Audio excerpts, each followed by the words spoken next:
So I'm gonna talk about how this scene, Act 2, Scene 3 in Macbeth, really shows the turning point of the whole story. And the reason for this, the first reason for this, is because of how Macbeth has changed as a person. Before, as you can see in, for example, Act 1, Scene 7, Macbeth has this really big doubt about killing the king. Like in this section, he talks about what will happen if I do this. He doesn't really reflect that much on the ethical aspect of it. He doesn't think about is it a good thing to kill the king. He thinks more about how what will happen to me if I kill the king. Like he says, we still have judgment here, that we but teach bloody instructions, which being taught return. So he says, if I do this bad thing, then something bad will happen to me. But in scene 3, act 2, that doubt seems like it's completely gone. And the reason for that is how he's acting.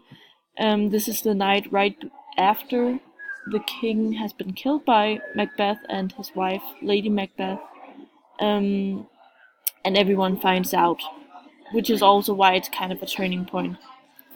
So the way he acts is really, really two-faced, which is also a big theme of the whole Macbeth. Um, Once he finds out, and obviously he already knows that the king is dead, he acts really dramatic. He says, like, had I but died an hour before this chance, I had lived a blessed time, for from this instant. So basically, he says, if I had lived without the king being dead, I would have lived a blessed life.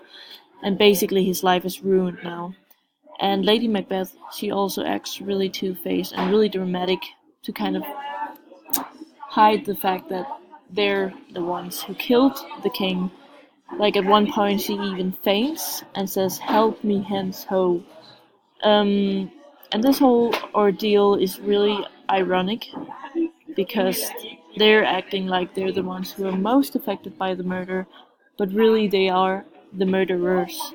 Like at one point, one of the Thanes says, "The repetition in a woman's ear would murder it as well," which is really ironic because they're saying a woman is too fragile to hear about this murder, but she's really like the master behind this whole plan and this whole murder.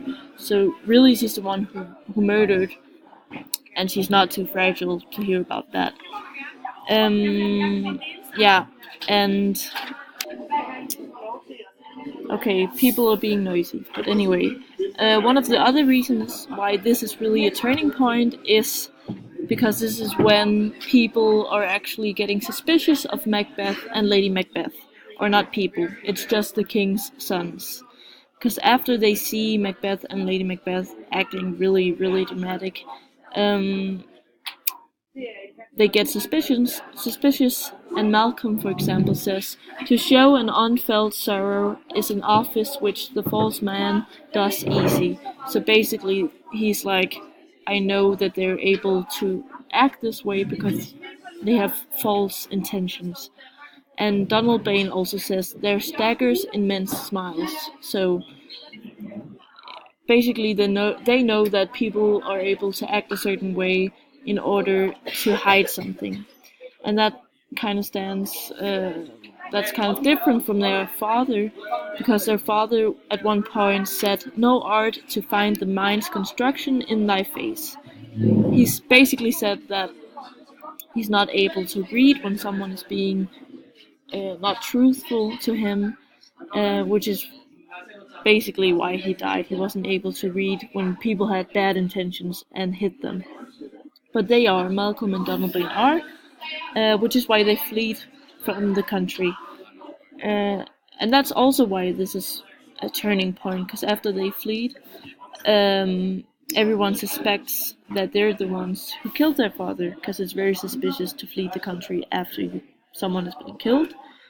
And so nobody suspects Macbeth. And also because they fled the country, Macbeth is the new heir, because none of the other heirs are present in the country. Macbeth automatically becomes the king, and everything works out for him. So this is the turning point, because this is when the plan works out for Lady Macbeth and Macbeth.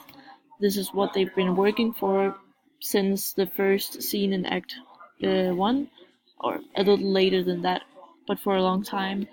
And so everything that comes after this in the play is really about Macbeth being a king and the troubles about that.